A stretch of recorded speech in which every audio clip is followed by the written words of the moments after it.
एक विशाल राज्य में एक राजा होता है। वो बहुत ही दयावान और दयालु होता है। उसकी चारों तरफ प्रशंसा होती रहती है। उसकी 2 पत्नियां होती हैं। वो अपनी पत्नी से बहुत प्रेम करता है। उसका राज्य बहुत विशाल होता है। चारों तरफ हरियाली ही हरियाली और नदियां बहती हैं और उसकी प्रजा भी उससे बहुत प्रेम करती है। वो भी अपनी प्रजा की हर बात का ख्याल रखता है। उनकी किसी भी प्रकार की परेशानी को देखकर वो विचलित हो जाता है। लेकिन दुर्भाग्य से उसके कोई भी पुत्र नहीं होता है। वो राजा बहुत परेशान रहता है। वो अपने राज्य के सभी ज्योतिष पंडितों से मिलता है, उनको अपनी समस्या बताता है। तभी राजा को दूसरी रानी से एक पुत्र एवं एक पुत्री रत्न की प्राप्ति होती है। लेकिन राजा की पहली पत्नी यह सोचती है कि राजा मुझसे प्रेम करना कम कर देंगे और वह अपनी दूसरी पत्नी और बच्चे से ही प्रेम करेगा। उसके दिल में दूसरी रानी और उसके बच्चे के लिए नफरत पैदा हो जाती है। वो बहुत ही कुंठित होती हैं। पहली रानी की एक दासी होती है। वो बहुत ही चतुर और चंट होती है। वो रानी को सलाह देती है कि वो दूसरी रानी के पुत्र एवं पुत्री को नदी जो महल के बगल से बहती है में फेंक दे। लेकिन रानी दासी से बोलती है कि वो राजा को क्या कहेगी। दासी पहली रानी से बोलती है कि हम दूसरी रानी के पुत्र एवं पुत्री को फेंक कर उसके बदले में ईंट पत्थर रख देंगे और राजा से बोल देंगे कि रानी ने ईंट पत्थर को जन्म दिया है। राज्य में बहुत उत्सव का माहौल था। सभी प्रजा अपने राजकुमार एवं राजकुमारी को देखने के लिए उत्सुक थे। राजा भी अपने पुत्र को देखने के लिए उतावला हो रहा था।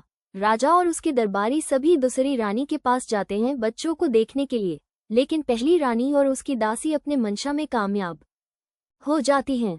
राजा से पहली रानी जाकर बोलती है कि दूसरी रानी ने ईंट पत्थरों को जन्म दिया है।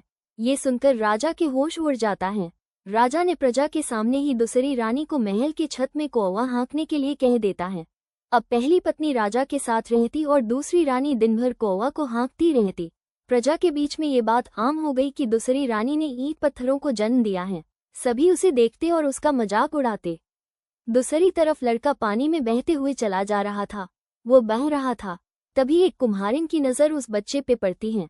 वो बच्चे को देखकर अपने पति को बुलाती है और कहती है, देखो कितना सुंदर बच्चा है। किसने अपनी जान से प्यारे फूल जैसे बच्चे को पानी में फेंक दिया है।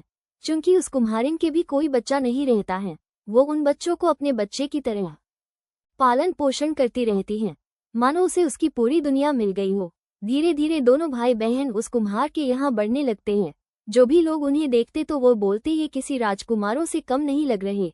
कुम्हारिन लोगों की बातों को सुनकर बहुत विचलित होने लगी। धीरे धीरे यह बात पूरे राज्य में फैल गई कि कुम्हार के यहाँ 2 बहुत ही खूबसूरत बच्चे रहते हैं। ये बात राजा तक भी पहुँच गई। अब राजा को रहा न गया, वो मिलने के लिए उत्सुक हो उठा। राजा ने अपने सैनिकों को आदेश दिया कि जाओ उस कुम्हार को पकड़कर लेकर आओ। कुम्हार और कुम्हारिन के पास सैनिक जाते हैं। लेकिन तभी पहली रानी को ये बात पता चल जाती है और वो पूरी बात पता करवाती है। उसको पता चल जाता है कि ये वही बच्चे हैं। पहली रानी जल्लाद को भेजकर सभी को मरवा देती है।